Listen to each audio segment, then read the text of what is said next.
how does the person become the person they are?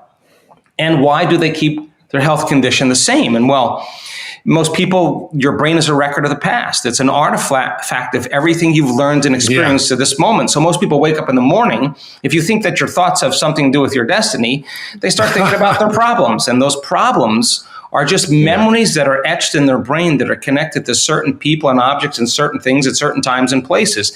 And the moment they start thinking about their problems, they're thinking in the past. Now, because every one of those problems has an emotion associated with them, the moment they start feeling unhappy or feeling sad, now their body's in the past, because thoughts are the language of the brain and feelings are the language of the body, and how we think and how we feel creates our state of being. Now, the problem is that the person thinks of the problem, feels the emotion, and that is a thought and feeling.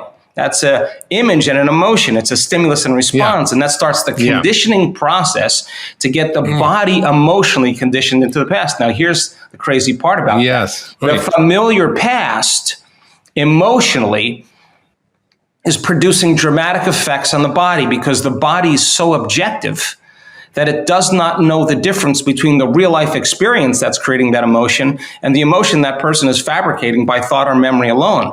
The body's believing it's living in the same past experience 7 days a week, 365 days a year. And the problem with that is that the environment signals the gene. That's epigenetics. And the end product of an experience in the environment is an emotion. So the person is keeping the same gene regulated because the body's believing it's living in the same environmental conditions. So getting that person to step outside of that familiar known territory into the unknown, where there is uncertainty, and have them be comfortable there and begin to think about how they are going to think. Need motivation? Watch a top 10 video with Believe Nation. Hey, it's Evan Carmichael, and I make these videos because you are probably the most ambitious person in your circle, but you know you're capable of more. And you get that push by surrounding yourself with the best. So today, let's learn from one of the best, Dr. Joe Dispenza, and my take on his top 10 rules of success. Enjoy. Rule number 2, feel gratitude. The new model of reality is about causing an effect. That means then you have to feel gratitude every day for your new experience to occur. You can't wait for your success to feel empowered. You have to be empowered to create the success. And when you teach people how to do this, and they move into a new state of being, they begin to create the life that they want. How many people are still with me? But to the materialists, they would say, well, no, I'm going to wait for my money to come and then I'm going to give thanks. And those people pretty much are living by the emotions of the past. And if you're living by the emotions of the past, you are viewing your future through the lens of the past, and your vision will fade. Because when you bring up an elevated emotion, you will see the vision clearly. And leaders in history that changed the world knew how to change a culture. Look at Martin Luther King. He talked about justice and then got enough people inspired that they felt empowered enough to do something about it. People came out of the resting state. And so then you share the same brain as Martin Luther King. And being defined by a vision of the future begins to change a culture. But most people have the same thoughts or the same intentions, and they live by the same familiar emotions, and for the most part, they're in their past. Rule number 3, change your energy. Love inspires us. It inspires us to give. It inspires us to express. It inspires us to serve, to care for one another, to be kind to one another, to listen with compassion and understanding. And love actually causes us to create. We become creative in that state. And you've heard me say that when there is a change in energy, there's a change in your life. And inspiration is a change in energy. And if you don't change your energy, if you stay in the same energy, then it makes sense that your life stays the same. So if you can become inspired and raise your energy, you become aware of things that you were once unaware of. Why? Because energy causes us to become conscious of things we were once unconscious to. In other words, you change your frequency, you have more access to information. And that's the name of the game here. So if you stay at the same level of energy every single day, then you will be unaware of possibilities. So you'll not be able to create anything new. So you can't see any possibilities, again, from the same energy. In order for you to become inspired by love, inspired by energy, you'll become conscious of possibilities that you were once unconscious of.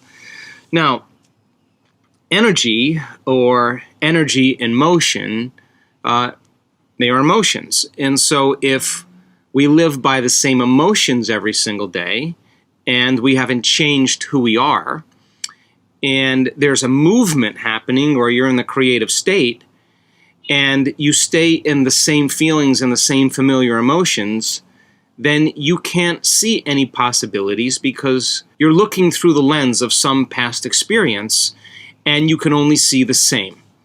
So then, inspiration then, the word inspiration means the movement of energy. Inspiration, to inspire, in spirit. It is becoming more energy and less matter. Rule number 4, make a difference. The future, then, is created by a clear intention and an elevated emotion, now listen closely, that you have to cultivate in your inner environment of thoughts and feelings. But most people, by the old self, are living from past memories that are created from knowledge and experience from something that happened outside of them, some experience or trauma that defined them.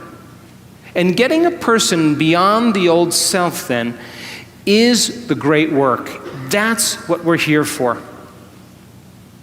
So, we've studied motivation, and I can tell you, without a doubt, that the highest form of motivation in any culture, in any group of people, is what's called purpose motivation, duty motivation, or mission motivation.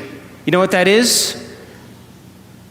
To have a vision to change a culture that's bigger than you, to instill change in the world.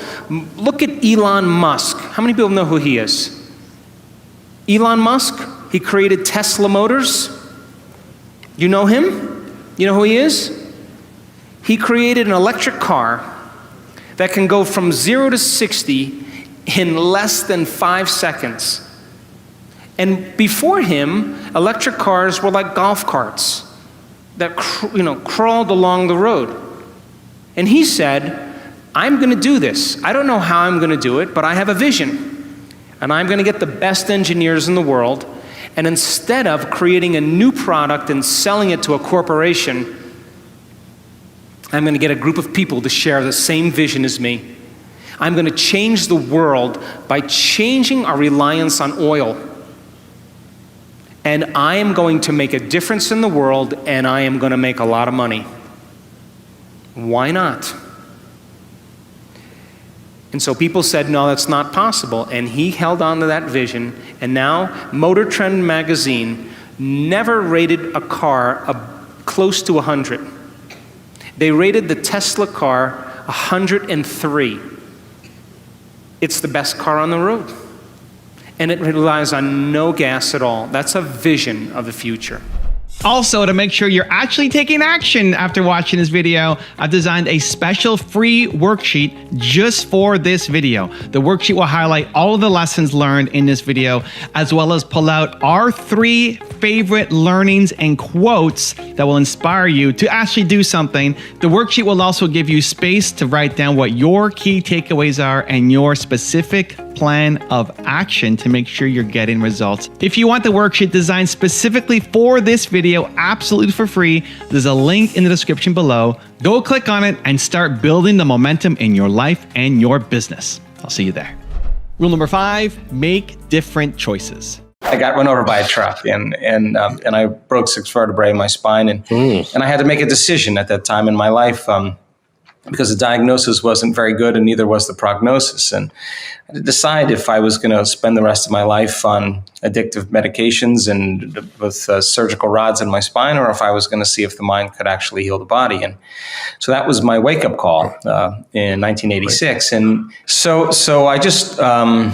I was at the point where I just had to make a decision to see if it was actually the truth. If all of this that I learned was the truth, let's apply it. And so I was lucky enough to have a dramatic change in my own personal health. And then I thought, God, yeah, if it worked on me, has it worked on other people? So I started looking into people that had, been treating conventionally or non-conventionally and with a certain diagnosis, and their condition was staying the same, getting worse, and all of a sudden it got better. And I just wanted to look at what the cause was that was producing that effect. And so I interviewed, hundreds and hundreds of people that had gone through the process. And one of the most fundamental elements that they all had in common was there were a lot of things that had to do with their mind. And some people had specific diets and specific regimes. Some people used certain conventional and non-conventional protocols, but the commonality primarily was about how the mind was really influencing the body. And they began to really take a closer look at how they were thinking on a daily basis, how they were acting on a regular basis, and looking at how they feel on a moment-to-moment basis. And how you think and how you act and how you feel is your personality. And your personality has a very direct relationship with your personal reality, which means if you want to change your personal reality, if you want to change something about your life, you got to change. And so the process of change then becomes the fundamental process of going from some person that's familiar and known to you and stepping out and beginning to make different choices and to begin thinking differently and begin to behave differently and speak differently and feel differently. And if you start thinking, acting, and feeling differently, our research shows without a doubt, you're going to have dramatic changes in your biology. And if you do it enough times, you're going to become someone else. And the disease then all of a sudden exists in the old personality and not in the new personality. And you ask the person, where's the cancer? Where's the rheumatoid arthritis? Where's the immune-mediated condition? It's in the old person. I'm not that person any longer. Rule number 6, have a clear intention. If you have been if you had experience of trauma, say, for example, and it's created the feeling of fear, and your fear is that it could happen again. And you don't know this, but every time you think about that future, that possible worst case scenario, and you feel the emotion, you're conditioning your body to become the mind subconsciously of anxiety. So now, all you need now is some cue in your outer environment that says it's unsafe, that there's damage there, that you're a victim, something's bigger than you that could have an effect on you. Well, now that feeling of fear is going to cause you to think thoughts equal to it. So the person then no longer needs the environment to feel that fear. They just have to have the thought about that condition now. And now they're literally knocking their brain and body out of balance by thought alone. And the body's constantly living in emergency mode. And it takes a lot of energy, a lot of resources to live in emergency mode all the time. And guess what system becomes compromised by it? Immune system. Your immune system. Why? Because you have two protection systems. You got a system that protects you from dangers in your outer world. That's the gas pedal. That's the sympathetic nervous system. That's the fight or flight nervous system. Danger, threat out there. Use all the energy because you got to survive. And when you survive, you got to take care of your body. So So now that system can work really well short term. It doesn't work really well if you keep it on all the time. Because if you're mobilizing all that energy for some threat in your outer world, there's no energy in your inner world for growth and repair. There's no energy for long-term building projects. And energy leaves the brain and it leaves the heart and it moves into these lower centers because now you're tapping the body's resources because there is an emergency. But whether the emergency is real or imagined, whether your anger is valid or justified or not, that you're tapping the body's very energy to heal by doing this. And the immune system says, well, we're part of really the other nervous system. We're the brake. We're the clutch. We need to get into relaxation. We need to get back into balance again.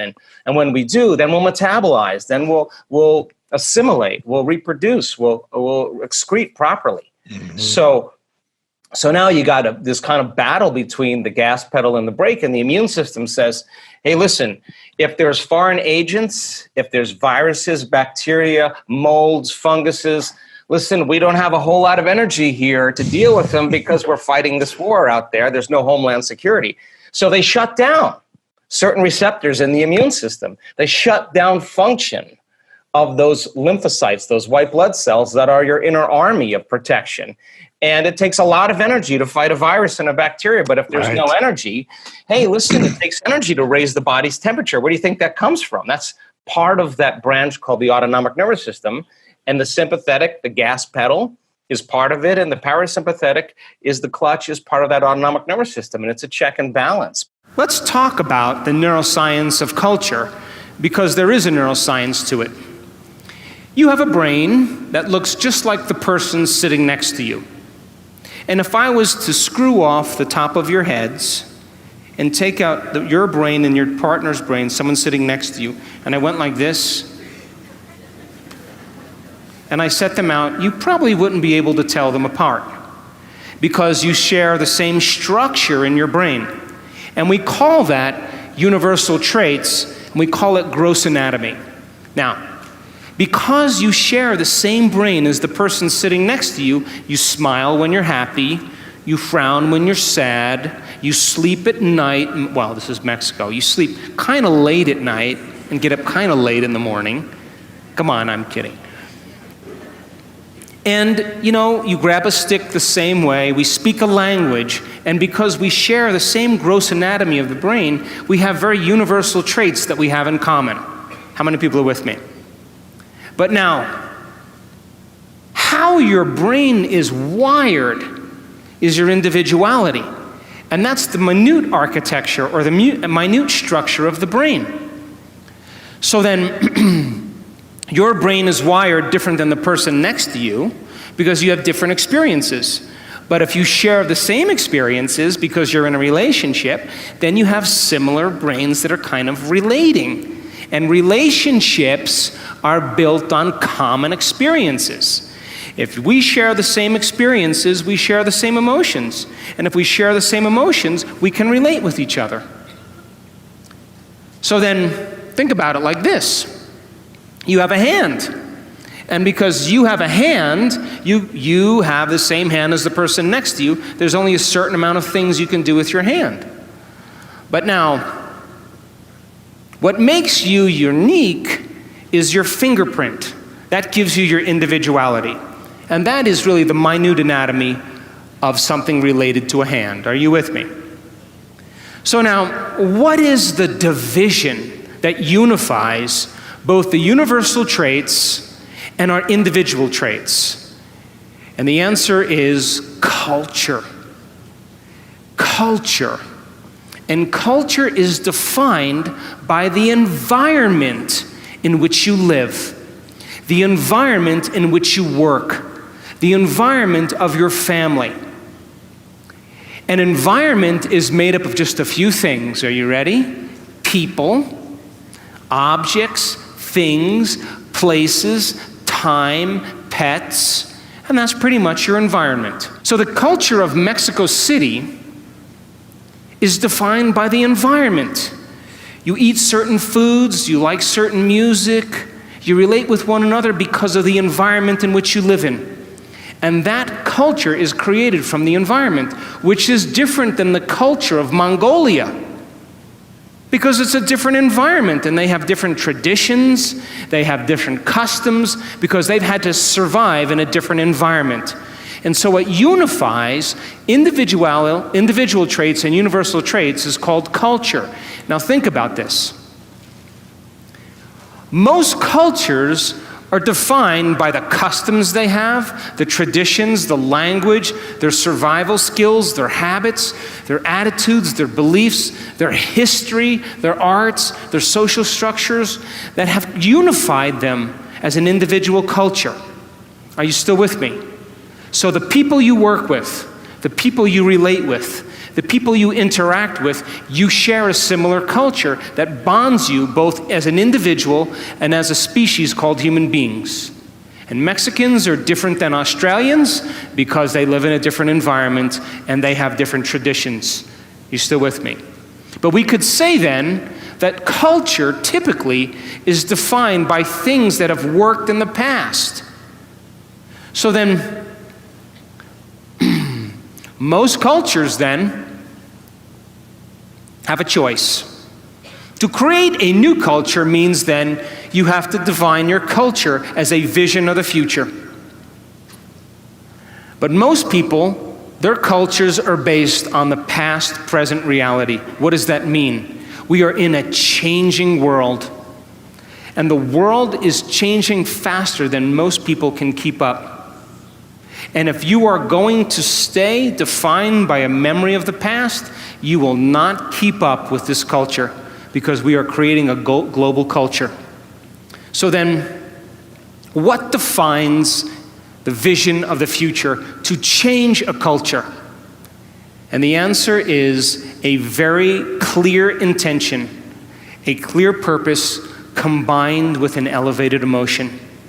And when you combine a clear intention, like a vision of the future, along with an elevated emotion of inspiration and joy, you will create an empowered individual. Rule number 7, create what you want. What's something that you've said in the past that you were confident about it then, but now upon reflection, you're like, oh, actually, I've changed my mind about that? Oh, that it takes a long time to create reality. Okay, I'm going to ask you to expand on that because I like that answer. I want to know more. That's fascinating. Well, I think just like anything else, you learn how to snowboard, you go through that learning curve. You learn how to ride a bike, you go through that learning curve. That I used to think that creation was hard. I just thought it took a lot of energy and it took a lot of sacrifice and you had to work for it. And great answer. And God, I mean, even my definition of surrender today is very different than it was just 3 months ago because I'm always doing it. And so I think that it doesn't have to be that way. I just think that it could be any way you want, and I'm working on that, changing that belief. Rule number 8, be a self-starter. Personal conviction motivation. We call these people self-starters. This is entrepreneurial motivation. This is when you say, I'm going to do this because I said I was going to do it. Still a high form of motivation, but not the highest form. But what we know, that people who have purpose motivation naturally are personally convicted. Their personal conviction is in alignment with their purpose because they have a reason to get up every day. Rule number 9, initiate learning. If someone is so disconnected to their future, their greater future self, if they're so negative thoughts, suicidal thoughts, often hurting themselves potentially, often, what can they start to do to just give some a little bit of relief and peace in their heart? Yeah, it's simple. Knowledge, experience, wisdom. Philosophy, initiate that philosophy, master it. Yep. Mind, body, soul, thinking, doing, being, learning it with your head, applying it with your hands, knowing it by heart. And this is the journey of knowledge, because when you learn that information and you really study it, you are going to begin to see the world differently because your brain is changing. Then when you start saying, how can I use this? How can I apply it? How can I personalize it? How could I do something, initiate this information? What do I got to do? How do I get my behaviors to match my intentions? Now, this is the act of trial and error. It's so important. You don't make it the first time. You don't give up. You get up and you try to walk again. And you start learning how to do this. And so as you begin to do it over and over again, you start having new experiences. Yes. Well, new experiences enrich the circuits in your brain philosophically. And now the brain makes a chemical. And now you're feeling more unlimited. You're feeling more whole. You're teaching your body chemically to understand what your mind intellectually understood. And now you are literally starting to embody that knowledge. Yeah. It's signaling new G's. It's new information, but you can't do it one day and expect your wealth to come. You got to do it over and over again. Yes. So the repetition of practicing over and over again neurochemically conditions the mind and body to begin to work as one. You've done it so many times. The body now knows how to do it subconsciously. Just like it knew how to subconsciously lean into trauma and victim mode Right. for decades. Now the body's getting new information. It's going to adapt. And now you're going to literally become that knowledge. You're going to become it. That's what you're going to become. And so now that's when you no longer have to try. It's who you are. It's Yes. Yeah, you've memorized an internal order that's greater than anything in your outer world that's going to tell you something else. That's key right there.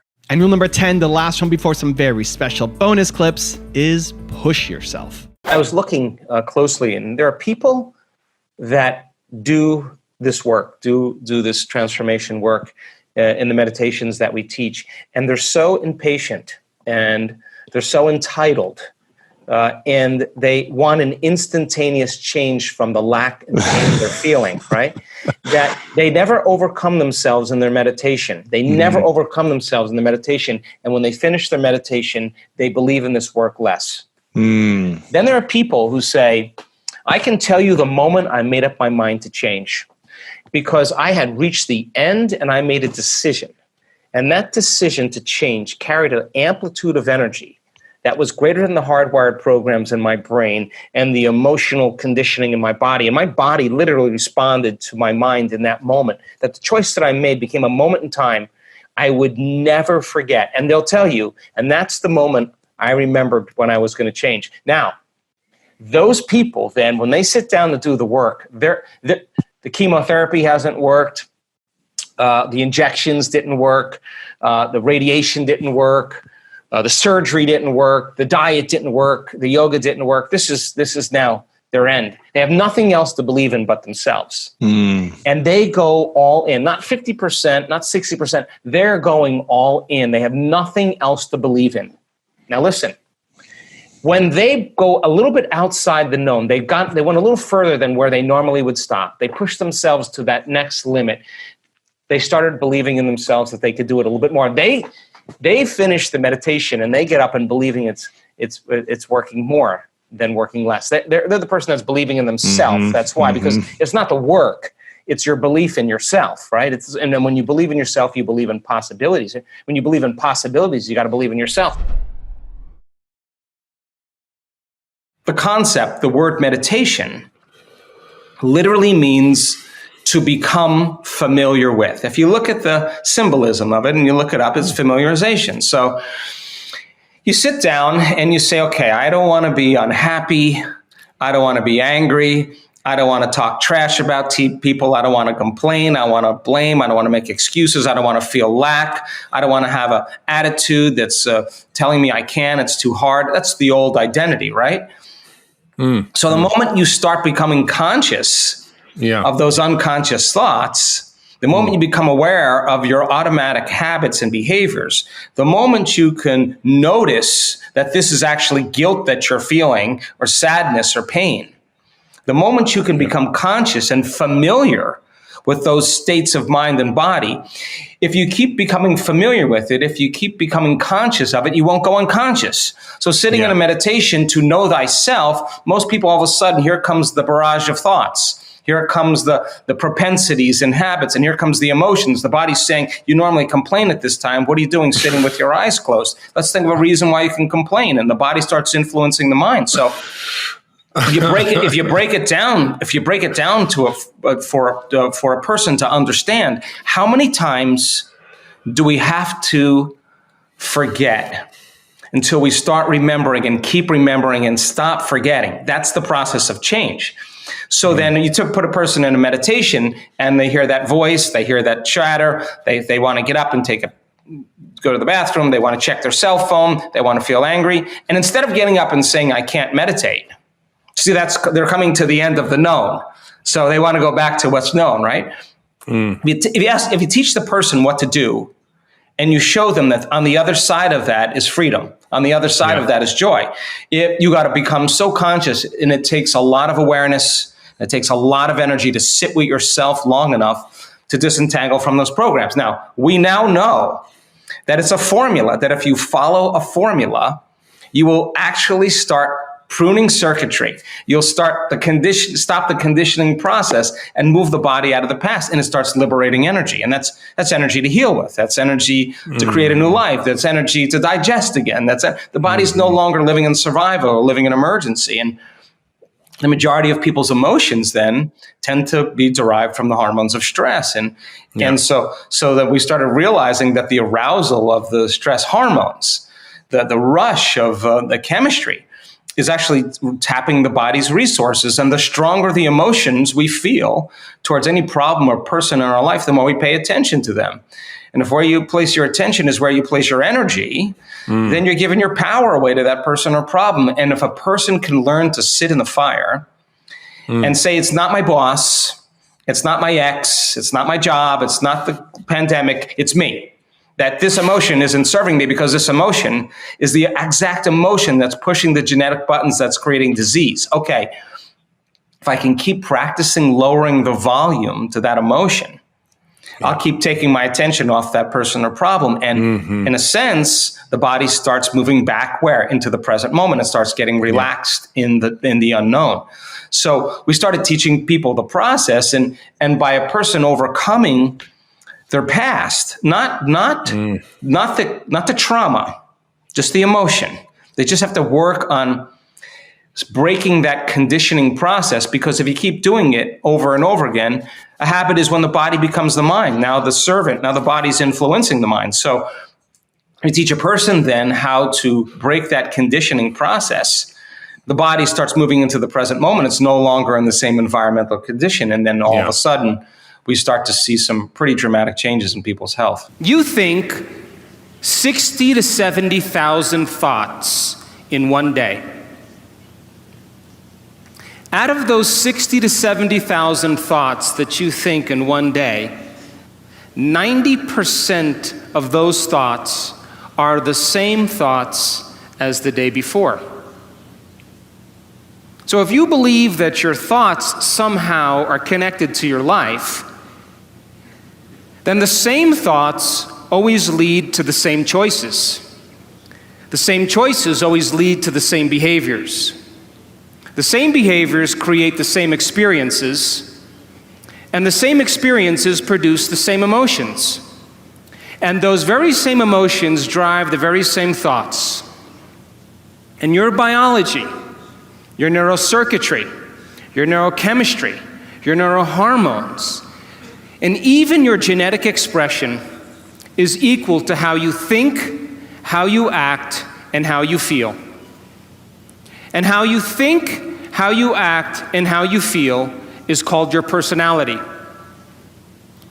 And your personality creates your personal reality. That's it.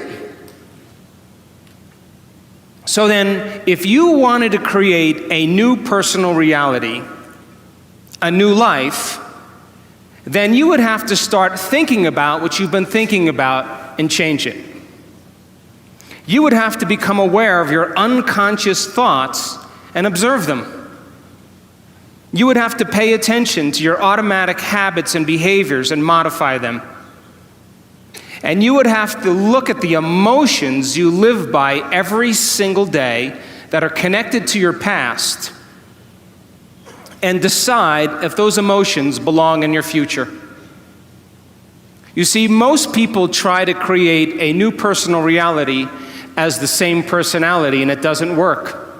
You literally have to become someone else. I believe in free will. I would never tell anybody what to believe, like politically or socially or whatever. I want to provide them the tools and give them the free will to create life however they want and believe whatever they want. That's totally cool with me. So those people then that want to be healed and they live in fear, that fear has to be addressed. I mean, and it's not easy because it's hardwired deep in the limbic brain. It's just a safety net. It's a mechanism. So then imagine being in the unknown. The instinct in the unknown is it's a scary place. Wow, imagine not having a body. And we practice lingering without a body in an infinite space, and without a name, without a face, without a culture, without a job, without a social security number, without a disease, without a diet, just as an awareness. You practice that. You're going to be comfortable in the unknown. You're going to relax more into it. That's going against thousands of years of programming. And the people who actually overcome their fear, and they trade it for gratitude. Their immune system gets stronger, their genes upregulate. I mean, there's just a host of everything changes. Their brain changes, their heart rate variability. They feel differently, and it's being measured. And some of these people, we're measuring this now in our events with reputable scientists and universities. They're shocked at what they're witnessing on a cellular level, on a brain level, on a heart level. They cannot believe the capacity of the body. I just got an email today of one of our scientists said, I ran this 3 times. The virus that we exposed the cell to in advanced meditators does not enter the cell. It's outside the cell. It won't. A virus in novice meditators, some of it's in the cell, some of it's outside. Controls all the viruses in the cell. There's an immunity. So when the person's less reactionary to their environment, there's less of response that weakens them, they're less of a victim to their environment, then they're less of a victim to their environment. Large scale, small scale, the body has a greater immunity to whatever it is. Bond University, university in Australia on the Gold Coast, senior researcher took a large majority of my brain scans. And she had them analyzed by her graduate students, and they statistically looked at everything. One of the most startling things for the research team was our community's ability to get to that point where there's no body, no one, no thing, nowhere, no time. Now I'm talking 4 seconds. I'm talking 5 seconds. I'm talking 9 seconds. Just give me a second. I know how to do this. They've practiced it enough times. The creative moment is when you get beyond yourself, when you dissociate from everything known in your material world.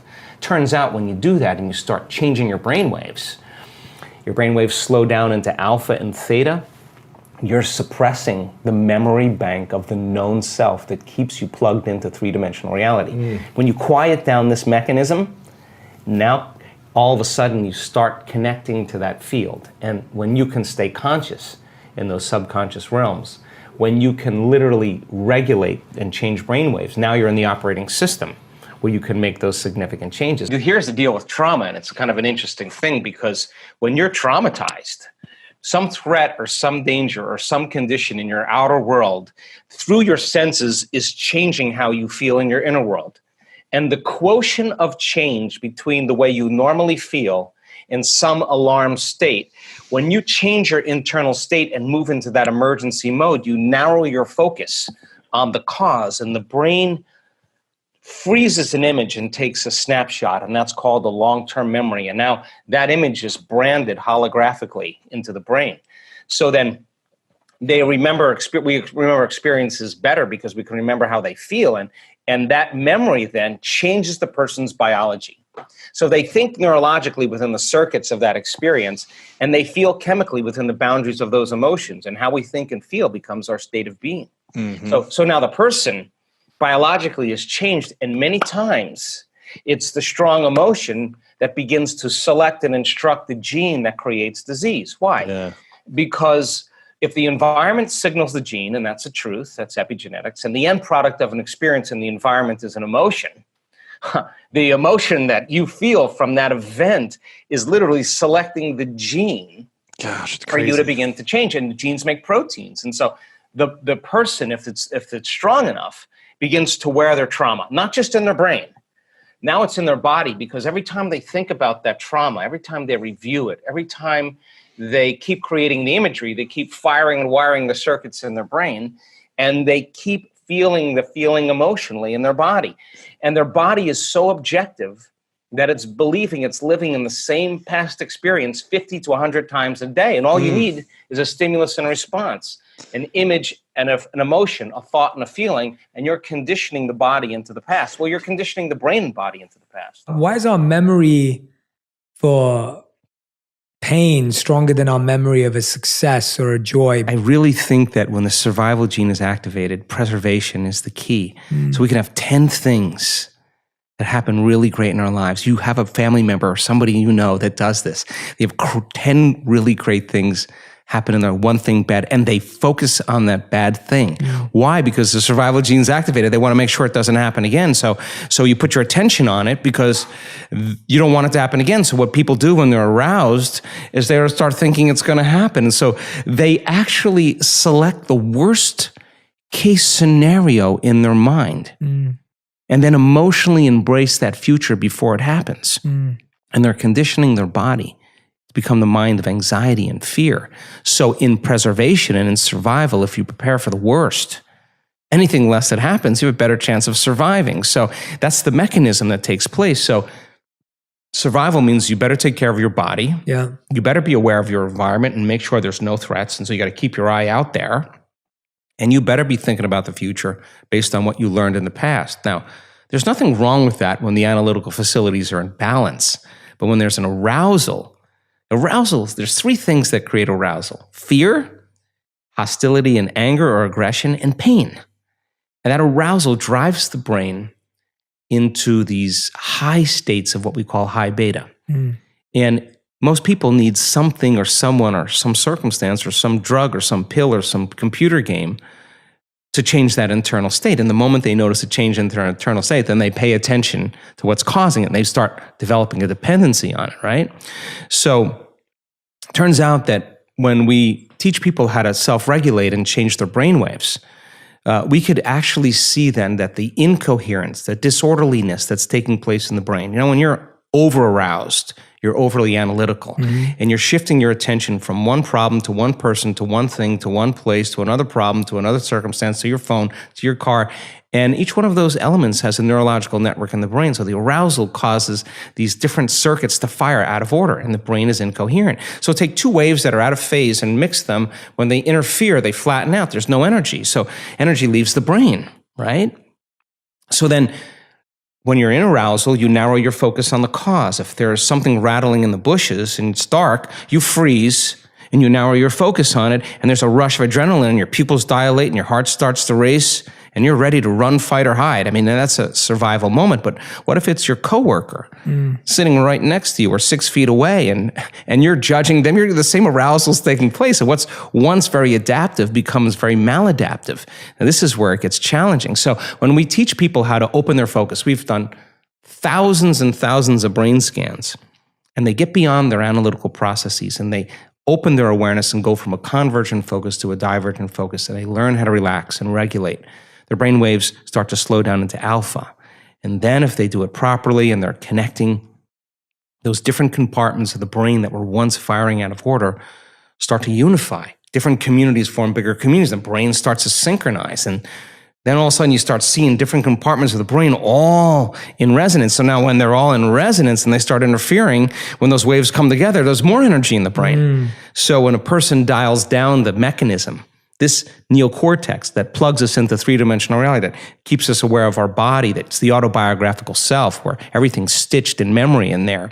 When we start deactivating the mechanism here, and we get beyond the memory bank of the known self, and brainwaves move into theta, we've studied this so much. When a person can let their body be in a light state of sleep and feel so safe that you can finally let go and surrender. The body is sleeping, but the mind is awake. And now the door between the conscious mind and the subconscious mind is wide open. And if they can regulate and stay there, something amazing happens. There is a release of energy from the body, and their brain goes into a very, very super coherent state of gamma. And gamma is super consciousness. Now, I'm not talking about a little gamma. I'm not talking about a lot of gamma. I'm not talking about a really lot of gamma. I'm talking about a supernatural amount of gamma. There's so much order and so much energy in the brain. Like if we were in an audience and we were all clapping like this, that could be alpha, right? Theta would be, and if everybody could do this, the slower we could do it, the more we can get our timing down, the more we can get coherent. But if we were doing this, it would be really hard for all of us to do that at the same time. So it takes a lot of order, a lot of awareness, a lot of energy to be able to create that kind of order. So that's how fast the brain is, and that arousal that's taking place is ecstasy. That arousal is bliss. It is the most familiar, unfamiliar feeling that people ever have. And that memory then that the person has that is so profoundly different than the feeling of success, the feeling of wealth, the feeling of orgasm or love or whatever. This is a new one, and it's a thrill. And the person notices a dramatic change in their inner state. And with that experience comes a very lucid picture, a very profound insight, a download of information. That's the moment then the body many times rewrites the biological program. Energy is informing matter, and the autonomic nervous system is regulating. It's in high order. And remember, disease is autonomic dysregulation. Now it's getting into a very, very high frequency of order, and it's sending very coherent information to the cells and tissues, sending energy to the cells and tissues, and cells begin to emit more coherent light and information, and then there's the disease, and there it's not. The recognition that when you're assimilating a negative thought or a negative judgment or a negative emotion, envy, greed, whatever it may be, that's actually lowering your energy. Yeah. And when you get to that place where you're experiencing that incredible bliss right here, you can't. Yeah. And even if you have the thought, and the thought will still come because we still have those thoughts. But the thought will be an understanding of human nature, because you're no longer at that vibrational level any longer. You're rising above it, and I think more and more people are starting to figure that out. And the people in their lives are like, no, my husband is a changed person. No, he's not the same guy. I know him. I know he's completely different. And the guy's just like, I feel amazing. I feel great. And all it was sitting in the fire for a little bit of time until the body finally moved out of the past into the present moment. And so the causes of this, like I always say, you never know what you're doing today and how you're doing it, who you're going to affect tomorrow when you do this work. And that's what we're seeing. And people they're getting promotions.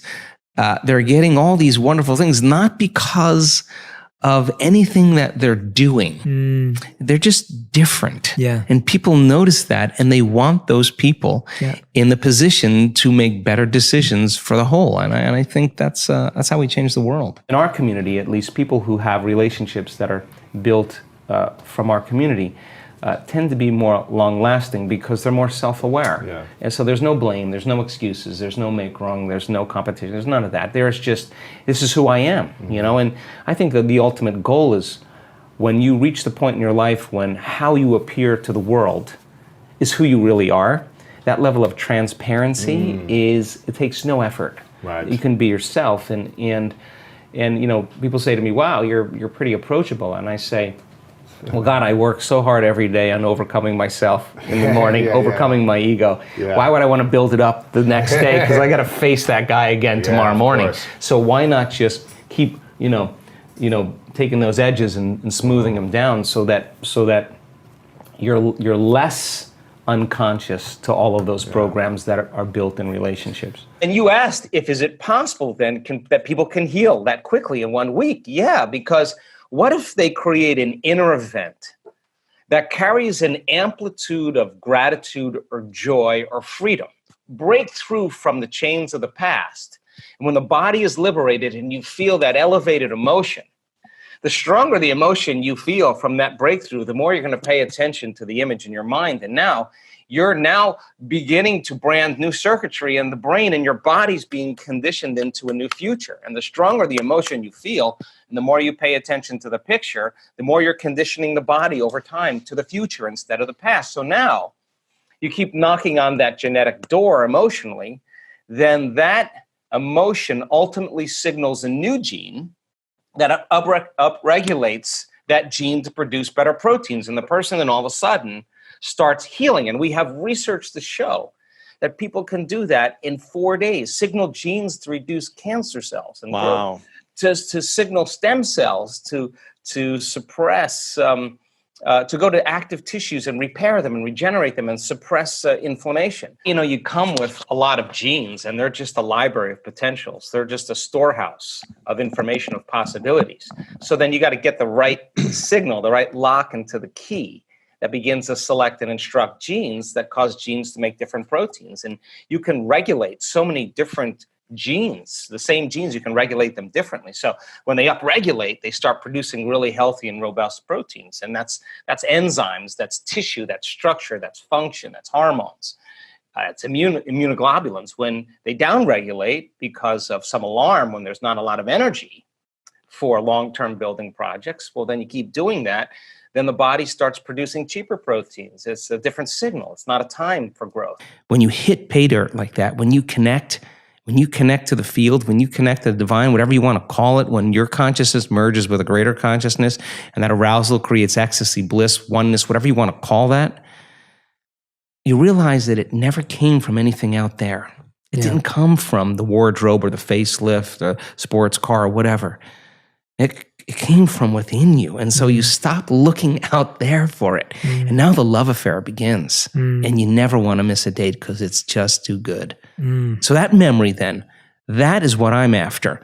Because when you have those transcendental moments and you understand this, the experience of that transcendental moment lays down new circuitry in the brain. That's what experience does.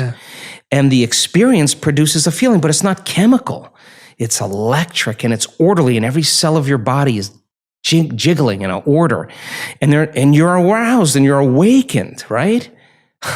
You have to admit, when that occurs, your spectrum of reality is going to broaden. Some conditioning, some illusion, something is removed, and you start seeing reality as it is. And all of a sudden, you start seeing the part that we edit out for survival. Now you start seeing patterns and lights and information that are transcendent of three-dimensional reality and your spectrum. Why? Because your brain had the experience and the circuitry's there, and now your experience of the world changes. You get an upgrade to the VR set, to the virtual reality set. Oh, you got the upgrade, you got 2.0, and now it looks different. Everything looks different.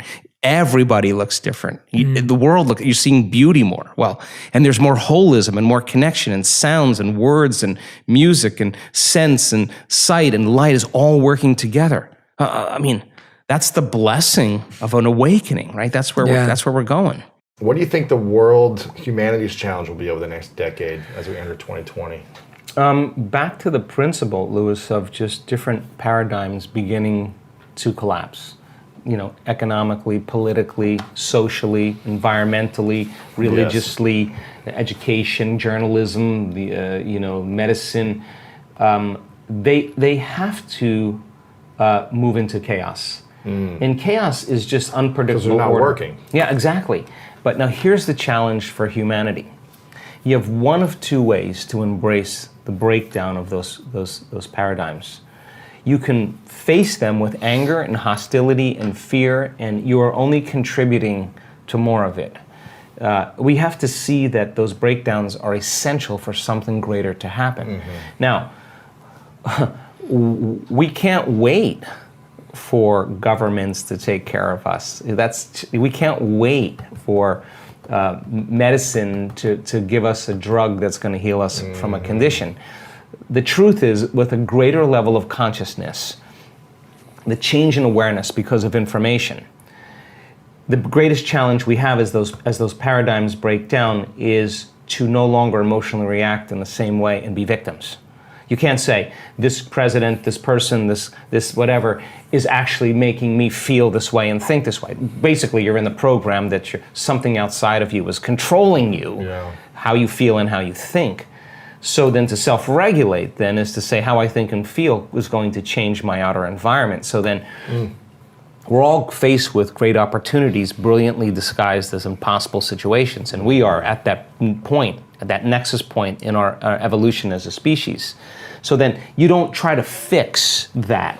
That's never going to work. What you do is you create something better.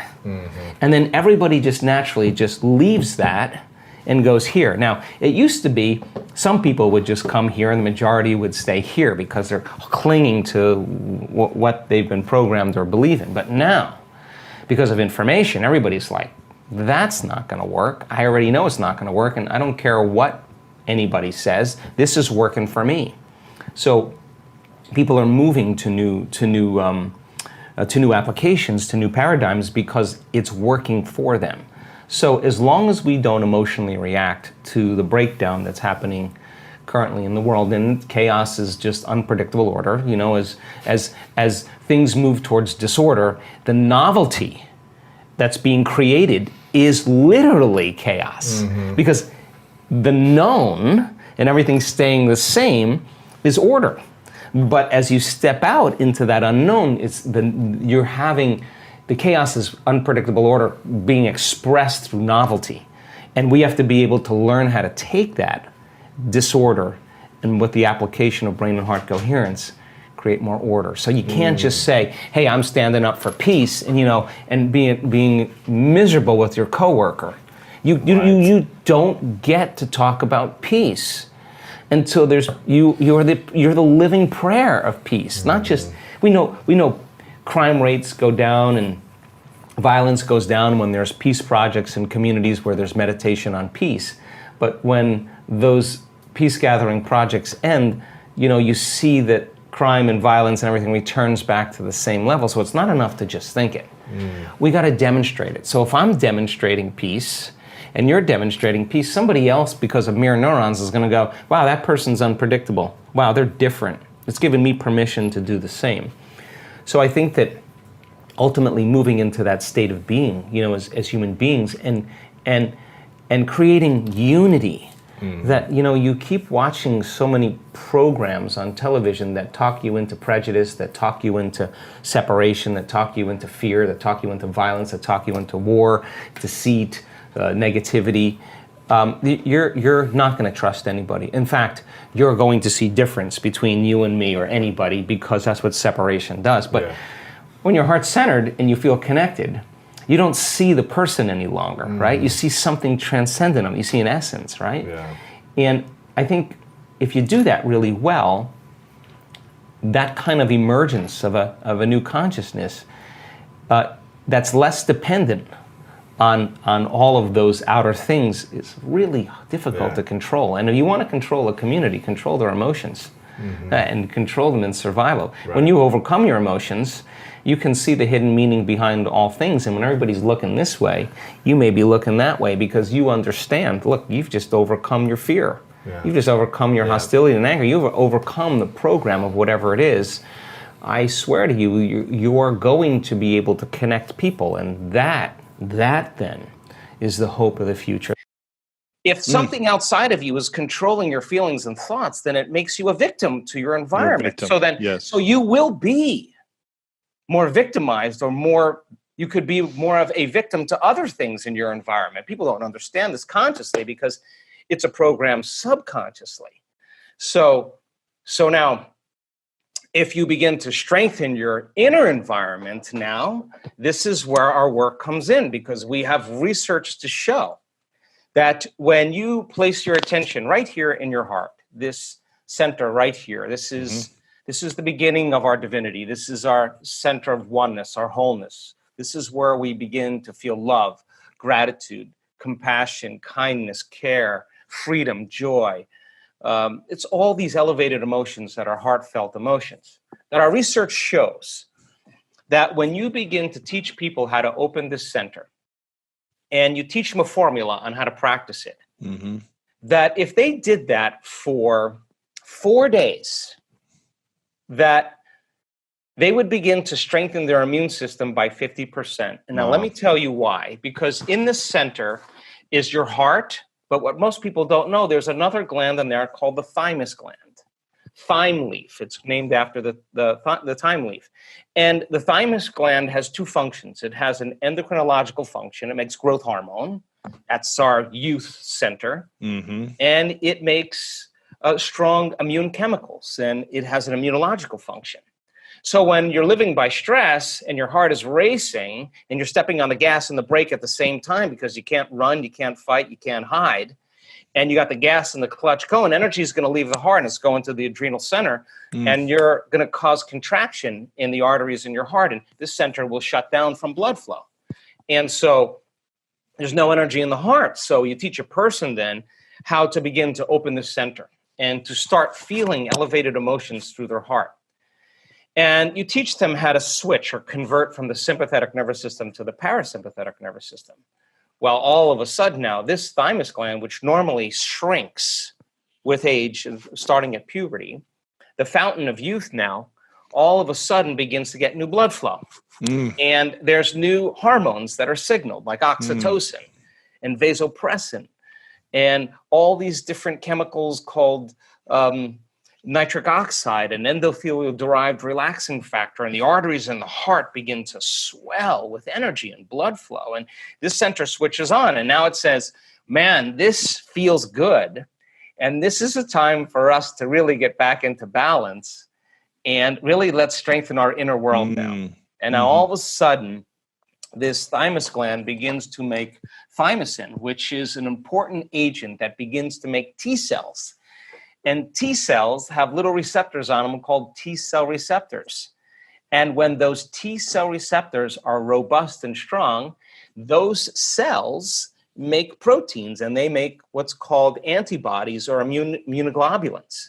And these little Y-shaped proteins block the receptors coming from the virus that are trying to attack the white blood cells. They have a shield, and now they're immune to the virus and its attack with its receptor, and it can literally begin to inject it with these immunoglobulins, primary immunoglobulin A, and that begins to cause the virus to not survive. And then that white blood cell will pass another white blood cell and pass on the memory to it, so it already knows what's coming.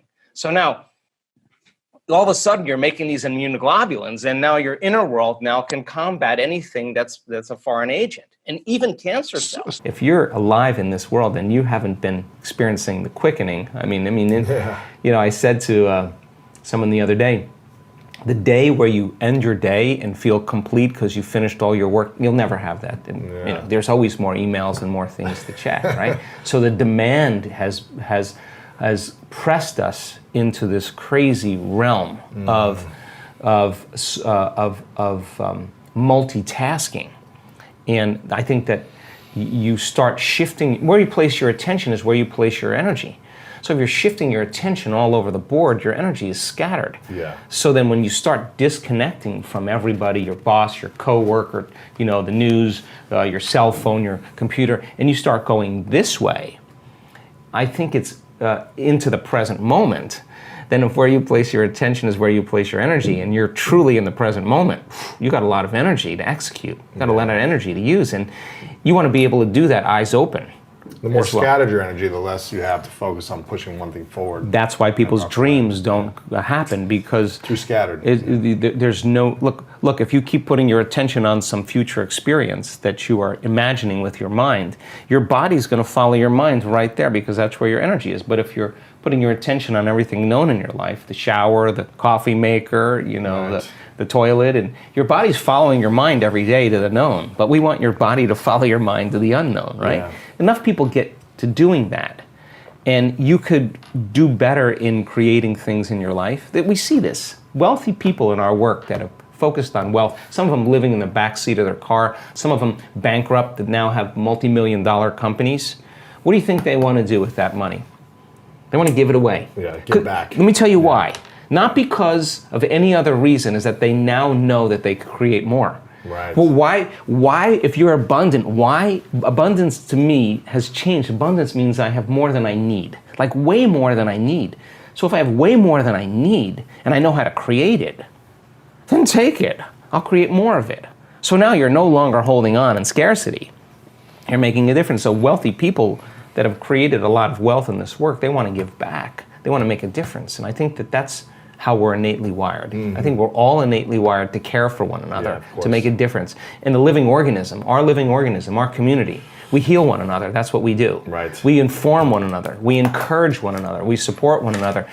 We shine for one another, not to outshine another person, to shine to show them that they can shine, and that to me is super healthy. Mm-hmm. So then I'm applauding your success because I want you to succeed, because you're telling me that if you can do it, I can do it. Right. So there's no longer any separation. I think that's hopeful for the world. Then you start celebrating diversity. Then you're like, wow, you're way different than me. I wanna study you because I want to bring that into who I'm becoming. What are the things that disturb or disconnect our awakening and connection to the divine? A lot of times when people, they hit that point, they try to reproduce it the same way as we talked about, and you can't. Yeah, you can't do it the same way because that's redundancy. But also, many times, we have the experience and we start to try. And because trying is matter trying to change matter, and so we're forcing, we're controlling, we're predicting, and then and when we do that, then of course we're in separation and we're waiting for the event to happen to feel the emotion, right? And I've done that long enough, and it's actually we have to lay down the very thing we used our whole life to get what we want for something greater to occur, and it takes practice of surrender, right? So that's one element. I also think that our responses emotionally, like let's just say that a person gets connected to the future. They get connected to the energy of their future. They feel it. It's really great. And then they start their day, and then 2 hours later, they're feeling something else because some person or some circumstance altered their state. Well, they just disconnected from the energy of the future, and now they're back to the energy of the past. Don't expect anything to change in your life because it doesn't work that way. So then when they get back to that old self again, then they say, what's wrong with me? I failed. They didn't do it right. No, that's all the program. You show up again and you go after it again. So familiar feelings cause us to no longer see through the lens of the future. We're seeing through the lens of the past. And we color reality that way. So I think familiar emotions get in the way as well. And then, of course, there's always belief. And a belief is just a thought you keep thinking over and over again until you hardwire it in your brain, and all beliefs are based on past experience. So a person has an experience, the stronger the emotion they have from that circumstance, the more they pay attention to the cause, and the brain freezes a frame, takes a snapshot, and that's called a memory. The moment they draw a conclusion about that experience, they'll think neurologically within those circuits, and they'll feel chemically within the boundaries of those emotions. Thinking and feeling, belief becomes an unconscious or subconscious state of being. Most people don't even know they have beliefs about things, about God, about relationships, about money, because it's not a conscious thing, it's a subconscious thing. Yeah. So in order to change a belief or a perception about yourself and your life, you got to go all in. It's not like you go 50% in. You got to go all in. You got to make a decision with such firm intention that the amplitude of that decision carries a level of energy that causes the body to respond to the mind, that the choice that you make becomes a moment in time you'll never forget. And you would say, I remember the moment I made up my mind to change. And the stronger the emotion you feel, the more you'll pay attention to the decision. And that's a huge stone you drop in the quantum field. Big splash, big waves. So your brain is organized to reflect everything you know in your life. Your brain is a record of the past. It's an artifact of all the things you've learned and experienced to this moment. So if you wake up every morning and get out of bed on the same side, shut the alarm clock off with the same finger, shuffle into the bathroom and use the toilet like you always do, go and get a cup of coffee and drink coffee out of your favorite mug, then get in the shower and wash yourself off in the same routine way, drive to work, get to work, see the same people that push the same emotional buttons, do the same things that you've memorized and do so well, then hurry up and go home, and hurry up and check your emails, and hurry up and check your Facebook, and then watch your favorite television show, then hurry up and go to bed. Here's my question. Did your brain change at all that day? We could say that you were thinking the same thoughts, performing the same unconscious actions, living by the same emotions, but secretly expecting your life to change. So there's a principle in neuroscience. And the principle says, nerve cells that fire together wire together. So if you're thinking the same thoughts, making the same choices, demonstrating the same behaviors, reproducing the same experiences that stamp the same networks of neurons into the same patterns, and then produce the same emotions, you're going to hardwire your brain into a very finite signature. Because as you fire and wire the same circuits in the same way, those circuits begin to become more connected. And by the time you're 35 years old, this is science now, we become a set of memorized behaviors, unconscious habits, automatic emotional reactions, beliefs and perceptions, and even attitudes that function just like a computer program. And if you do something over and over and over again, the repetition of those actions over time conditions your body to know how to do it well, better than your mind. And a habit is when your body knows better than your mind, where you've done something so many times that the body now knows how to do it better than the brain. And so 95% of most people's behaviors, attitudes, thoughts, beliefs, emotional reactions are subconscious programs. So why is that important? Because you're here this week to learn new information. And every time you learn something new, you make new connections in your brain. That's what learning is. Learning is forging new synaptic connections.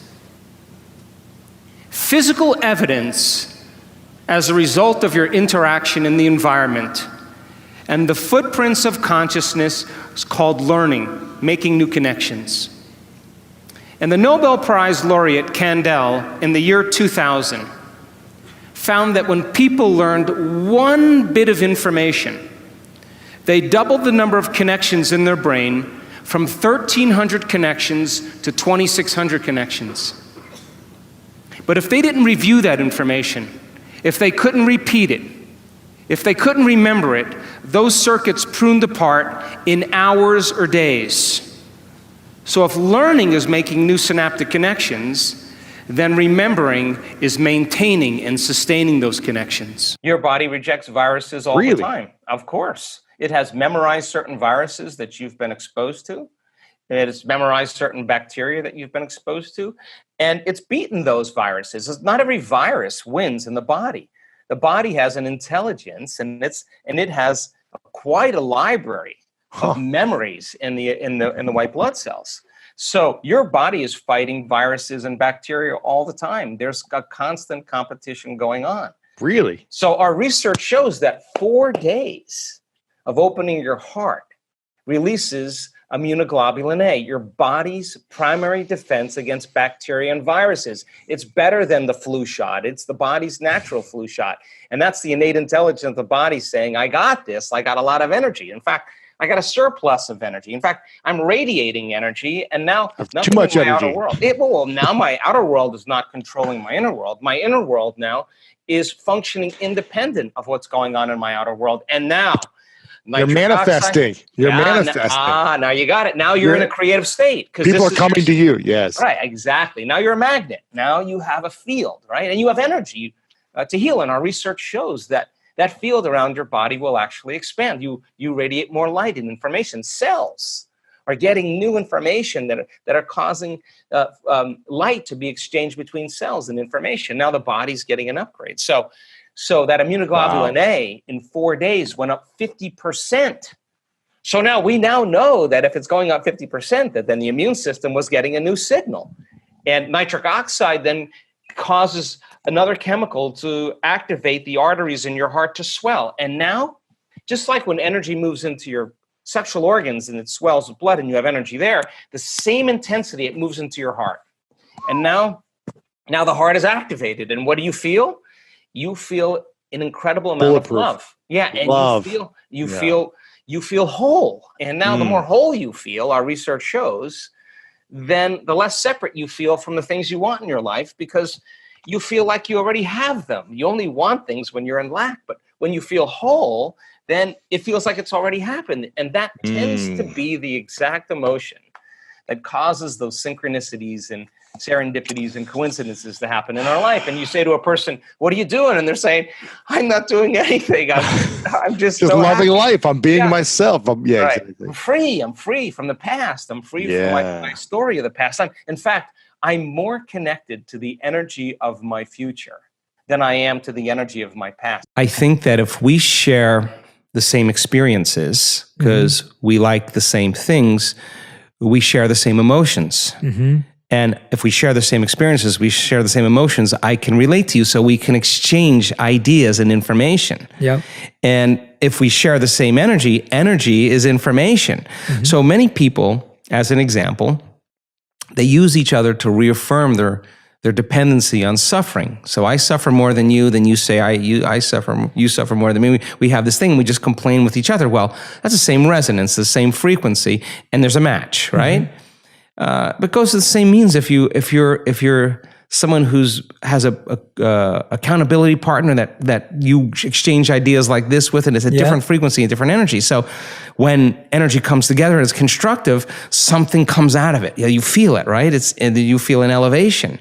If there's dissonance, then your sensing meter is how you feel about that person, many times in your gut or in your heart or wherever, and there's destructive interference, and there's no energy involved. So I think that's just a practice, but really, the ultimate mastery is to be able to be in such resonance, such coherence, that when you walk in the room, that you raise everybody's energy, and you don't let your energy drop because of any circumstance or any condition, and that would be greater than your environment, right? And that's the model that we use. So imagine 1,500 people in an event where everybody's getting super coherent, and the interference that's going on in the room is creating these high amplitudes. Now, we've measured that in the room, and the energy in the room is off the chart many times. There's energy for healing in there. There's energy for all kinds of things that can happen. So we brought it to life with our awareness. And so the more elevated the emotion, love, gratitude, freedom, bliss, ecstasy, the higher the frequency. So, but it turns out you can have a collective group of people with a lot of energy and be incoherent, and it creates entropy. Yeah. You could have a smaller group of people that are highly coherent and put out a very big signal. So when we see a collective really get coherent, wow, the energy in the room opens up doors of possibilities that I would never expect. I don't know how to explain some of the phenomenological things that happen. But that's everybody's divine. Like everybody's in that state. They're in that elevated state. So I think our truth meter is really whether we feel lifted or we feel like we've been robbed. If you are not defined by some vision that is bigger than you, and you are not passionate about that vision, then you're left with the old hardware of the past in your brain, and you will be predictable in your life. So would you agree then? New thoughts, new information should lead to new choices. New choices should lead to new behaviors. And new behaviors should create new experiences. And new experiences should produce new emotions. And those new emotions should drive new thoughts. And that's called evolution. So if your brain is a record of the past, and you don't have a vision of the future, then you are living in the past. And you will never arrive at that new future. If you have been an experienced if you had experience of trauma, say, for example, and it's created the feeling of fear, and your fear is that it could happen again. And you don't know this, but every time you think about that future, that possible worst case scenario, and you feel the emotion, you're conditioning your body to become the mind subconsciously of anxiety. So now, all you need now is some cue in your outer environment that says it's unsafe, that there's damage there, that you're a victim, something's bigger than you that could have an effect on you. Well, now that feeling of fear is going to cause you to think thoughts equal to it. So the person then no longer needs the environment to feel that fear. They just have to have the thought about that condition now. And now they're literally knocking their brain and body out of balance by thought alone. And the body's constantly living in emergency mode. And it takes a lot of energy, a lot of resources to live in emergency mode all the time. And guess what system becomes compromised by it? Immune system. Your immune system. Why? Because you have two protection systems. You got a system that protects you from dangers in your outer world. That's the gas pedal. That's the sympathetic nervous system. That's the fight or flight nervous system. Danger, threat out there. Use all the energy because you got to survive. And when you survive, you got to take care of your body. So So now that system can work really well short term. It doesn't work really well if you keep it on all the time. Because if you're mobilizing all that energy for some threat in your outer world, there's no energy in your inner world for growth and repair. There's no energy for long-term building projects. And energy leaves the brain and it leaves the heart and it moves into these lower centers because now you're tapping the body's resources because there is an emergency. But whether the emergency is real or imagined, whether your anger is valid or justified or not, that you're tapping the body's very energy to heal by doing this. And the immune system says, well, we're part of really the other nervous system. We're the brake. We're the clutch. We need to get into relaxation. We need to get back into balance again. And when we do, then we'll metabolize. Then we'll assimilate. We'll reproduce. We'll excrete properly. Mm-hmm. So now you got this kind of battle between the gas pedal and the brake. And the immune system says, hey, listen, if there's foreign agents, if there's viruses, bacteria, molds, funguses, listen, we don't have a whole lot of energy here to deal with them because we're fighting this war out there. There's no homeland security. So they shut down certain receptors in the immune system. They shut down function of those lymphocytes, those white blood cells that are your inner army of protection. And it takes a lot of energy to fight a virus and a bacteria. But if there's no energy, hey, listen, it takes energy to raise the body's temperature. Where do you think that comes from? That's part of that branch called the autonomic nervous system. And the sympathetic, the gas pedal, is part of it. And the parasympathetic is the clutch, is part of that autonomic nervous system. And it's a check and balance. But so you stay in emergency for an extended period of time. And now you're exposed to some antigen or some external substance, some foreign agent.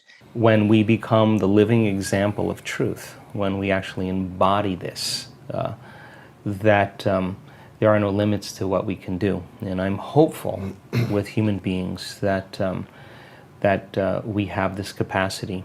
And of course, when we believe in ourselves, we believe in possibility. And when we believe in possibilities, we believe in ourselves. And I think that is the ultimate belief. Feelings and emotions are the end product of past experiences. And you can remember experiences better because you can remember how they feel. And when you're in the midst of an experience, all of your senses plug you into the environment. And as you're gathering all of this vital data from your external world, all that information rushes back to your brain and it causes jungles of neurons to organize themselves into networks. The moment those neurons string into place, the brain makes a chemical, and that chemical is called a feeling or an emotion. And once you feel that emotion, you create a long-term memory. Now reason this with me. If feelings and emotions are the end product of past experiences, and you are feeling the same way every single day, doesn't that mean nothing new is happening in your life? And if those feelings and emotions drive certain thoughts, and you can't think greater than how you feel, because you had events in your life that have branded you emotionally, and you feel sadness or guilt or shame or unworthiness or insecurity, all of those emotions are created from past experiences. And when you feel those emotions, and those emotions drive certain thoughts, and then those thoughts make certain chemicals for you to feel the same emotion, and then those emotions drive certain thoughts, the repetition of that cycle then conditions the body to memorize that emotional state better than the mind. And now your body literally is in the past. Because if you can't think greater than how you feel, then you are thinking in the past. And so most people then spend the majority of their life talking about why they never arrive at their vision of the future because of some past experience. And so if feelings and emotions are the end product of past experiences, you remember your first kiss, you remember your wedding, you remember the birth of your children, you remember catching a fish off the coast of Manzanillo with your 3 best friends, because you caught the fish and it was a new experience and you felt great. And then you went to the casita and you cooked the mahi-mahi and you drank Sauvignon Blanc and the wind was blowing off the sea and the sun was setting and you made a long-term memory. But you also have memories that are connected to trauma and crisis, to disappointments. And those are the memories that people remember more than anything else. And so if you haven't overcome some emotion that keeps you anchored to the past, then you tell a story about the past. And people say, I am this way because of this experience that happened to me 15 years ago. I am this way because of some event that happened 30 years ago. And from a biological perspective, it means I haven't been able to change in the last 15 or 30 years. And Scientific American, a prestigious magazine, says that 50% of what you talk about in your past isn't even the truth. You make it up. Because you don't have the same brain that you did 15 years ago or 30 years ago. So then your brain and body are typically in the past, because thoughts are the language of the brain and feelings are the language of the body. And how you think and how you feel creates your state of being. So if you think insecure thoughts, in a matter of seconds, you are going to feel insecure. The moment you feel insecure, your brain is monitoring how you're feeling, and you think more insecure thoughts, which then makes you feel more insecure. And the repetition of that cycle conditions the body to become the mind of insecurity. And then the person says, I am insecure.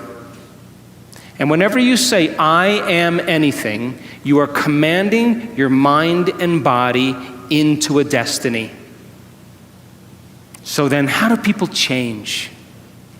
They wait for crisis, trauma, disease, diagnosis, loss.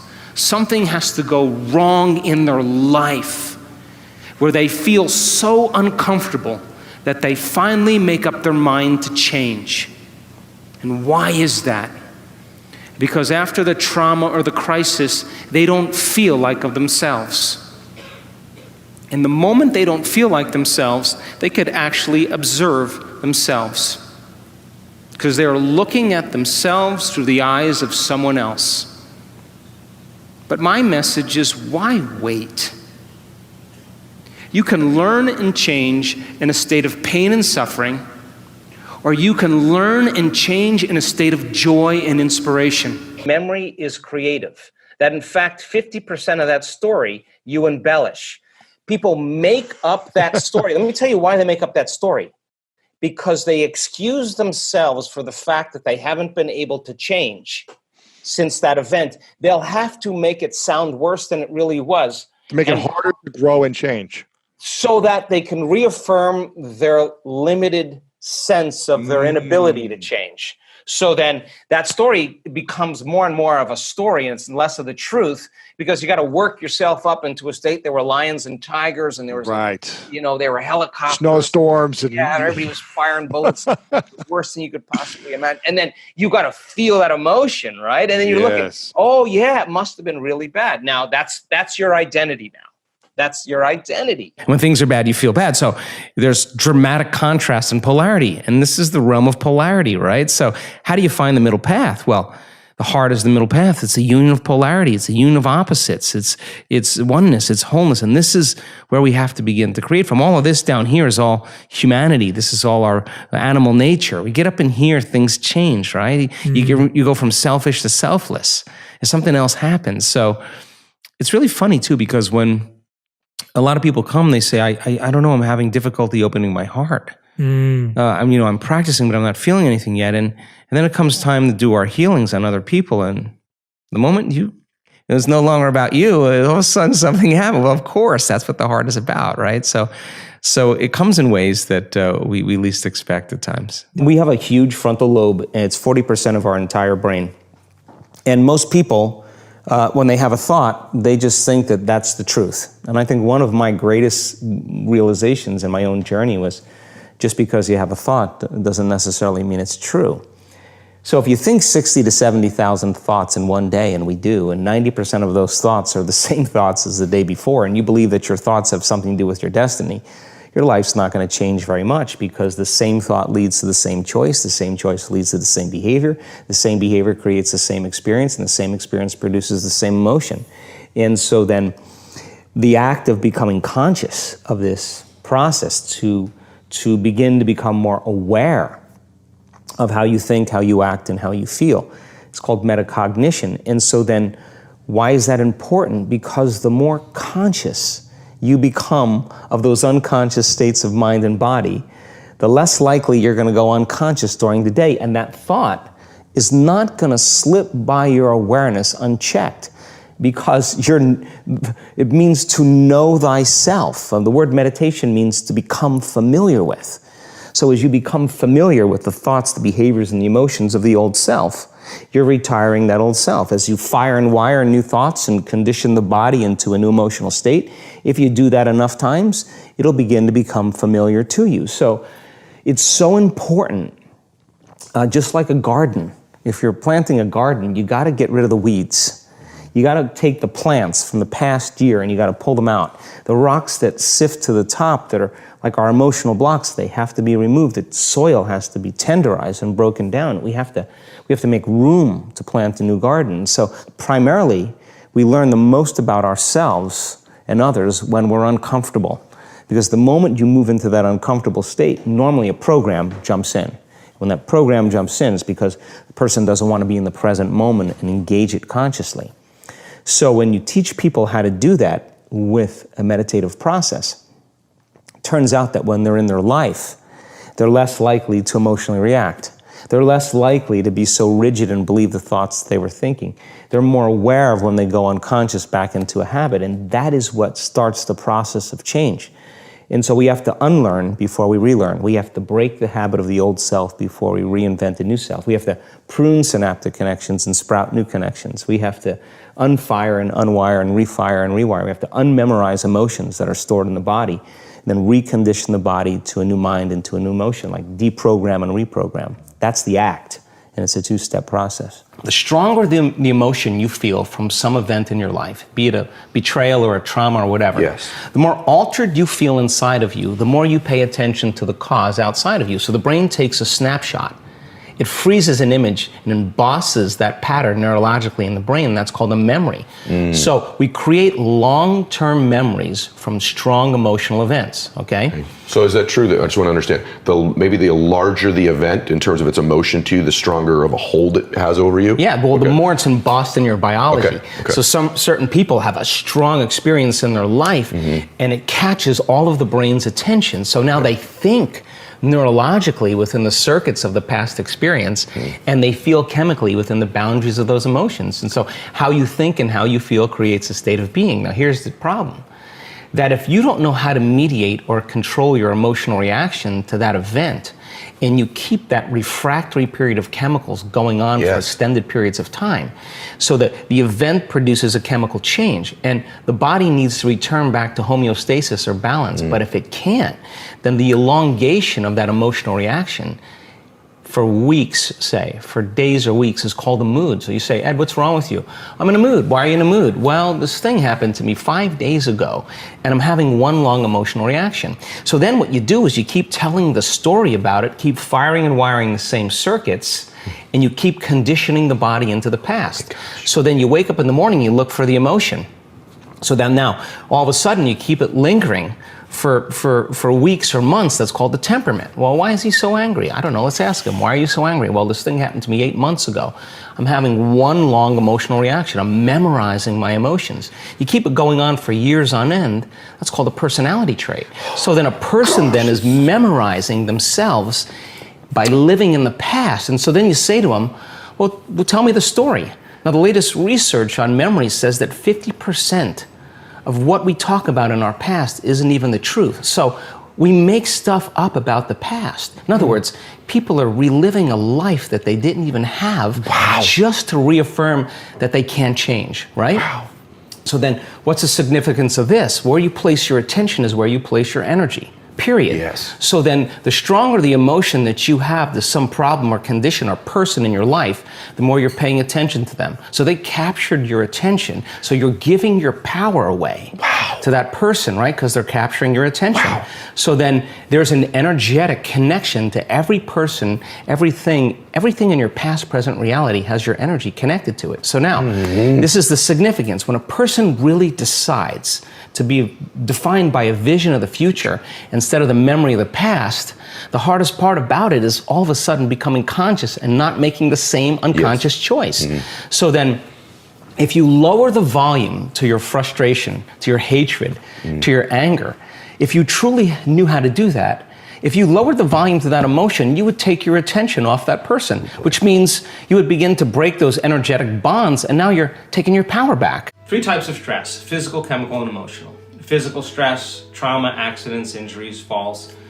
Chemical stress, toxins, pollutants, heavy metals, blood sugar levels, viruses, bacteria, mold. And then there's emotional stress, which has everything to do with raising kids and second mortgages and single parenting and time, and all of those different elements knock the brain and body out of balance. And the emotional component has always been the challenging one for most people, because you could be in a constant state of fear, and consciously or unconsciously, it doesn't matter the food you eat, it won't matter the type of exercise you do.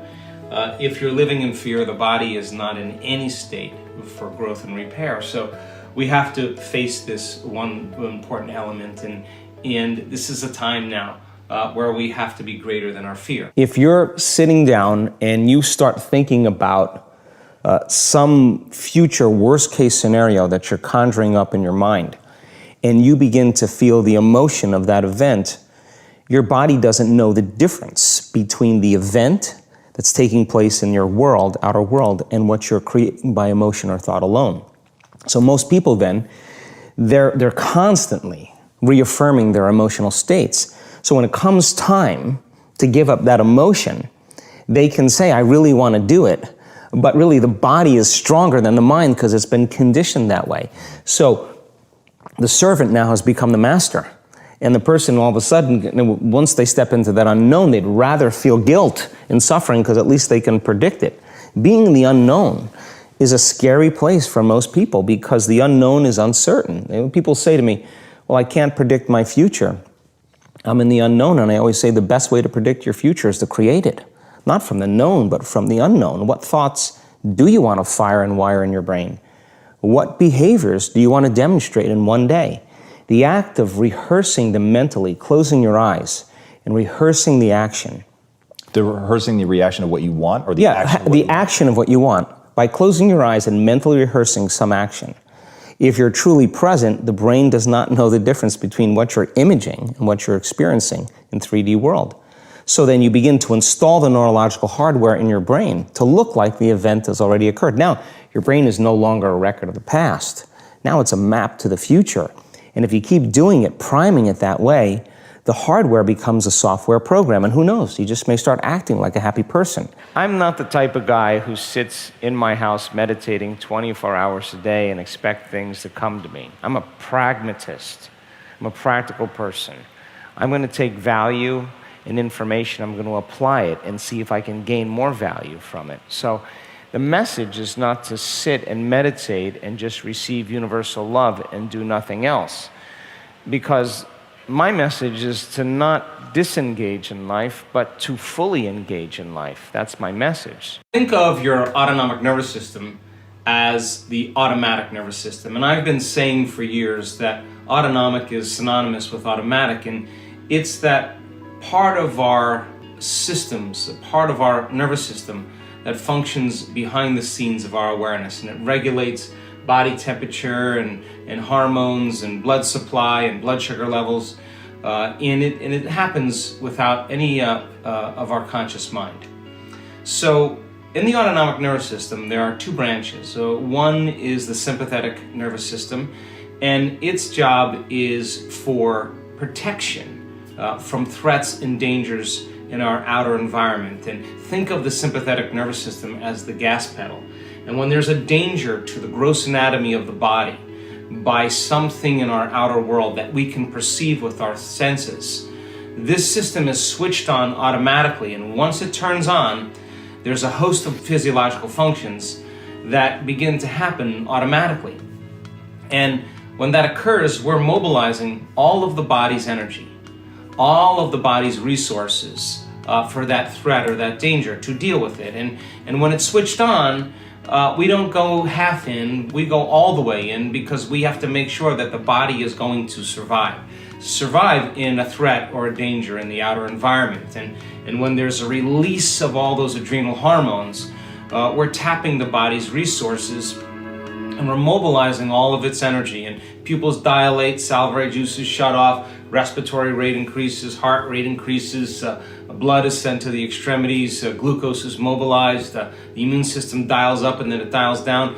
And all of these systems switching on and turning on is to be able to allow the body to adapt to some threat in the outer world. And that is the gas pedal. And the sympathetic nervous system, or the fight or flight nervous system, causes us to really do just a few things: to run from the danger, to fight and stay, or to freeze and hide. And those are the primary choices that we have created in evolution. And so when the sympathetic nervous system is switched on, and as we've been saying for a very long time, the short-term effect of the hormones of stress, the body can adapt and return back to balance, and it switches on the other nervous system, that branch of the autonomic nervous system called the parasympathetic nervous system. And think of that nervous system as the brake or the clutch. This is where the body conserves energy. This is where it utilizes nutrients and transports chemicals to cells, and metabolism goes up. And this is a time for growth. This is a time for repair. This is a time for restoration.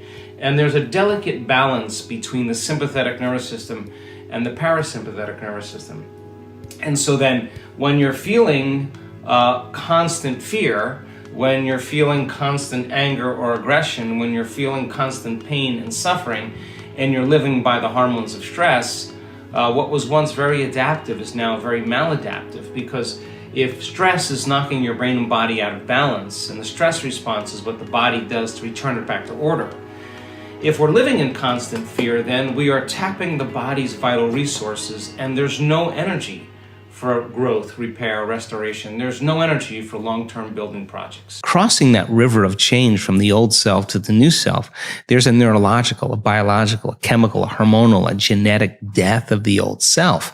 But if you teach people there's something on the other side, they won't give up on themselves. They'll keep going. So there's enough evidence to encourage people. And you can't tell me you're too old to do this work. You can't tell me you're too sick to do this work. You can't tell me you had a turbulent past or that you're too overweight or too underweight or too out of shape, or you can't even tell me that you've never meditated before. In fact, some of our greatest scans are people who just have never meditated before that are not trying to do anything. They just follow instructions. So our community now is beginning to understand that it is possible, and they go all in, not 50% in, not 60% in. If we do a week-long event, we got 1,000 people or 1,500 people, and they are all in. And that when they start getting beyond themselves, that first day or second day, once they start getting beyond themselves and that magic starts to happen, then I have no idea. I can't predict what's going to happen next. And it's usually pretty exciting. Could you speak about the neurophysiology of forgiveness? Sure.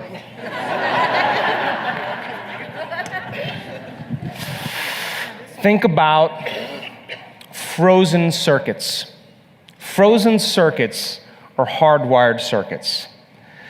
The more profound the insult to the person that is connected to a strong emotion, the more the brain freezes circuitry.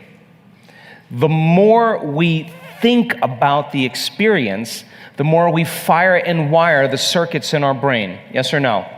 Yes. And the more we remember the event, the more we produce the emotions that are associated with it, and we're conditioning the brain and body further into the past.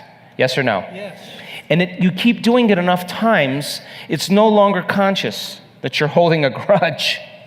It's no longer conscious that you're stuck. It's now you're seeing everybody through the lens of that experience, and everybody's a betrayer.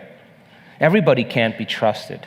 Everybody is that same person. You're overlaying the memory of your experience into reality. You're not seeing it the way it is. You're seeing that person wearing the mask of the last person. That's the lens that we're perceiving reality. Are you with me still? And so then anything in your life that becomes remotely close to it based on your limited perception triggers the emotion in the network, and you're back in your past and you're acting like you were when it happened. Are you with me still? Yes. And so then the person says, I'm not that person. And you say, oh no, I know, I just had this event in my past and I'm sorry. And then it's excusable, but then here it happens again. And there's nothing wrong with this. We all do it. It's just, how do we overcome it? So then you're sitting and doing the work, and you're moving energy up those centers. You're releasing the life force into your brain. You are blessing those centers and taking a scoop and moving it all the way up and releasing it all the way up into the field. You're opening the channel. You're unfolding as nobody, no one, no thing, nowhere, and no time, and the identity and the personality is gone. Energy's going to move. It's got to. It's going to follow the path. You're opening your heart. Once it gets to your heart, it's going to make its way all the way up. And when you feel love and compassion, when you feel true kindness and care, it's hard to hold a grudge. Are you with me still? Yes. So then from a quantum physics point of view, you have that person always in the back of your mind, right? You have the event and the memory rolling around back there, because the very thing that you don't want to have happen, you're already preparing for emotionally. Are you with me still? Yeah. So then from a quantum perspective, you are actually, as a creator of reality, holding yourself hostage because of that person. And you are holding them hostage because of that experience. And you have an energetic bond that's connecting you to them. And you're sharing the same energy. And so then you're using each other to reaffirm whatever that energetic agreement is. Are you with me still? So then when you forgive someone, it's because there's been a strong change in your emotional state. Because the emotion is what's keeping you energetically bound to them or to more than one person. And so then once you start lowering the volume to that emotion and the body starts liberating energy, and you're calling your energy back to you, because the lower the volume of the emotion, the less you're going to pay attention to that person, there comes a moment where there's a snap, there's a release. The energy is broken. And once it's broken now, all of a sudden, you free yourself and you free them. And this has happened to me in my life. The people show up 10 years later, completely changed and so humble and so asking for forgiveness just because they had transformed, and I let them go. So then forgiveness from a quantum perspective and a neurophysiological perspective is just taking your attention off them. That's all it is. And when you start getting happy with yourself, and you start feeling those elevated emotions because you're striving for that, you wouldn't trade this for the grudge you were holding because this feels too good. Are you with me still? Now, once that heart opens up and you start having energy in the center and it's releasing 1,300 to 1,400 different chemicals that begin to restore and regenerate the body, the body start getting a lift of energy. Once it makes its here, now you're going to see that track sending in energy to the brain. The heart acts as an amplifier to boost the brain. Are you with me still? Yep. So then once the energy starts making its way into the brain, once the heart starts to open, we've measured this with our students. They have oxytocin levels rise. Once you start feeling oxytocin, when you feel more love, then you feel the grudge. So then you think, why would I want to give this up for that person? That's called forgiveness. You don't have to try to do it. It just is a side effect of your personal transformation. And oxytocin then, when it's released, rushes right into the amygdala, the survival center of the brain, and the research is outstanding. And the first thing it does is it fits in the same receptor sites as fear, and it lowers the volume to fear and anxiety. It shuts the lights out for aggression and anger and hostility, and it cools the circuits off for suffering and pain, and the only thing you can feel is a love for life. And that's when you're free. Now, the practice of forgiveness, matter to matter, you can do it, but it takes a long time and a lot of work. And then you forgive, and then you're like, I don't want to forgive him. Halfway forgive him. And just never really authentic forgiveness. Do you understand?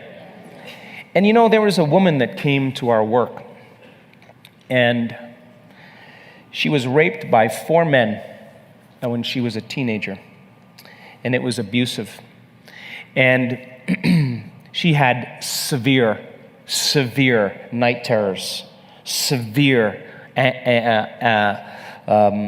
anxiety and panic attacks. She had cyclic mood problems. She had been to every single doctor, every single healer, every single alternative practitioner. Nothing changed it. She came to our event in Tacoma, Washington. And she hit that point where she became everybody, everyone, everything, everywhere, every time, every place. She became the oneness.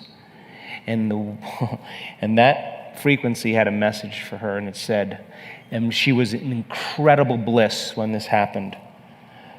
I sent 4 angels disguised as rapists for this moment. And that was the end of her terrors. That was the end of her night. She couldn't have a relationship. She could not live with anybody. She was isolated. One moment, the divine stepped in and gave her the signal. That was carrying a very specific message, and she got the download, not just the thought. She got the energy move right through her body, and she saw the whole thing. And that moment is what she was waiting for. That's what the soul was waiting for. Now she's healed, she's healthy, she's happy, and she's on with a new life. She's born again. My mother would love this. She's born again in the same life, reborn in the same life. Didn't pass through a birth canal for it. She just was born again in the same life. She got a new lease in one instant. That energy was carrying a message, and it made its way all the way into the body, and the bliss and the joy and the gratitude and the love that she felt and the message that was carried made total sense to her. She's free. One instant. To me, that's true forgiveness. That's the divine having its way with you. Most people are waiting for their life to change. Yes. So they can feel gratitude, to feel abundance, to feel whole. You know, that's the old model of cause and effect, you know. So if you're living with emptiness, you're living with lack, you're living with pain, most people have been conditioned that something out there has to take away this emptiness or feeling inside of them. But if you believe that you're creating your life and you're living by lack, well, lack isn't going to create abundance, right? So then it makes sense then that you don't really actually create wealth, you generate wealth, you generate abundance. So the moment you start teaching your body emotionally what that future is going to feel like before it's made manifest, well, your body, as the unconscious mind, believes it's living in that future in the present moment. Now, it's a scientific fact that it's the environment that signals the gene, okay? The end product from an experience in the environment is an emotion. So when you begin to embrace an elevated emotion, you're beginning to signal the gene ahead of the environment. What's the importance of that? Well, genes make proteins, and proteins are responsible for the structure and the function of your body. And the expression of proteins is the expression of life. So by you creating an elevated emotion and teaching your body what that future will feel like before it's made manifest, your body's starting to live in that future reality in the present moment. Now here's the key.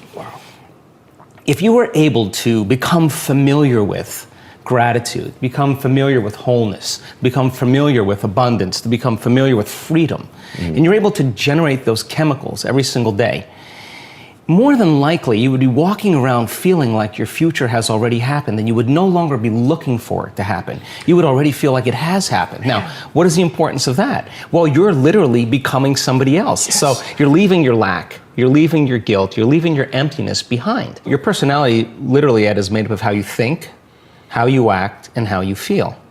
And how you think, how you act, and how you feel is your personality, and your personality is intimately connected to your personal reality, your life. So then if you want to change your life, your personal reality, you got to change your personality. And here we go again. You got to start becoming conscious of your unconscious thoughts. You got to start noticing how you act, how you speak. You got to pay attention to how you're feeling. Some people would live in guilt their whole entire life and don't even know it's guilt because at least it feels like them. So then when you start doing that, you begin to objectify your subjective self. So then when you begin to make small changes, back to thought, a new thought should lead to a new choice. A new choice should lead to a new behavior. A new behavior should create a new experience, and a new experience should create a new emotion.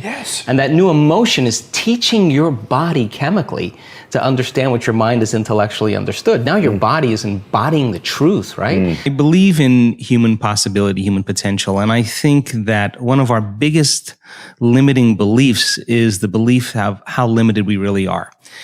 And so my interest is to give people the science to begin to understand how powerful they really are. And I think that science really is the language that does that really well. And the new sciences like quantum physics and neuroplasticity, neuroscience, neuroendocrinology, psychoneuroimmunology, the mind-body connection, epigenetics, all of those sciences point the finger at possibilities. So I want to create a language for people from a philosophical or theoretical standpoint, for them to begin to understand what's possible. But then I want to be able to have those people begin to wire that information in their brain completely, because learning is making new connections, right, in the brain. But remembering is maintaining and sustaining those connections. And it's so much easier to lose our vision than to remember it, right? So then we have to begin to hardwire the brain or install the neurological hardware in preparation for an experience. So the more people understand what they're doing and why, then the how gets easier. So I want to then set up the conditions in an environment, in a workshop where people can begin to apply or personalize what they learn so that they can have an experience. An experience then further enriches the brain. But the prize of an experience is an emotion. And once you start feeling unlimited, once you start feeling abundant, once you start feeling worthy, now you're teaching your body chemically to understand what your mind has intellectually understood. So knowledge is for the mind and experiences for the body, and people begin to embody the truth of that philosophy. Now, if they can repeat it over and over again, it'll become innate in them. It'll become natural, second nature, it'll become easy. They'll begin to master that philosophy. So I want people to begin to understand that thoughts are very powerful. Feelings drive our thoughts, and that they can begin to create a better life for themselves once they understand some of these principles. 15, 20 years ago, everybody wanted to stay in the philosophical realm. Nobody wanted to do anything with it. But this is a time in history where it's not enough to know. This is a time in history to know how, because information is so available, right? I mean, you don't need a doctor, you don't need a priest, you don't need a rabbi, you don't need a governor, you don't need a teacher to gain information. You don't need an authority any longer. Because of technology, we have access to information. Well, information creates awareness. And awareness is consciousness. And you can't have consciousness without energy. So people are beginning to wake up with a greater level of awareness of what's possible. So 15 years ago, 20 years ago, 10 years ago, I walked out and there was always a little resistance. But now people are coming because they want to actually experience the truth of it. So that makes my job easier because I can just walk out and just fire away because people are prepared, they're informed, they're ready. So anything that's not consistent with that energy or that level of awareness, those paradigms are beginning to break down. Whether it's education, whether it's religion, whether it's politics, economics, the environment, the medical model, everything's collapsing because people are informed. So I love that idea because when people show up and they say, well, listen, I understand that I have a health condition. I understand that it's taken me 10 years of being unhappy, 10 years of living in stress, 10 years of living in fear, that's actually begin to signal or select and instruct the gene that creates the disease. Well, it may take me some time then to unlearn that process, to break that conditioning process. So there's a practical understanding now. But something amazing has happened. I mean, we've spent over 10 years doing very advanced scientific studies. We've done over 8,500 brain scans. We've measured so many thousands of hearts, because if you're going to create a new future, it requires a clear intention and elevated emotion. Well, let's train our people how to create really, really high-level brain coherence and really, really, really self-regulating heart coherence. Why? Because if you're going to believe in that future that you're creating with all of your heart, it better be opened and activated, and you better know how to do that, and you better understand the science of what happens. We've measured gene regulation, 7,500 different gene regulations. We know you can change your gene expression in 4 days. We've measured it. You're not doomed by your genes. You're your own genetic engineer. That you can lengthen your life. And we've seen telomeres actually lengthen 60 days of meditation, that you add days to your life. You're changing your genetic future, that you can strengthen your immune system by thought alone. That's the evidence from the scientific perspective. And people love the evidence because they start to see that's possible. You're not going to find that in a pharmaceutical commercial. You're not going to find that out there in the world. You got to really be hungry and look for it. So then that sets the stage for the person to come and want to have that experience. They may not be so quick to say, hey, I want to heal my body right away. They may say, I need to get my brain and heart coherent first. And I got to begin to put my effort into learning how to do this, like learning any skill. If you want more top 10 videos, they're not on this channel anymore. I have a dedicated channel just for it. Go check it out. The link is right there next to me. Continue to believe, and I'll see you there.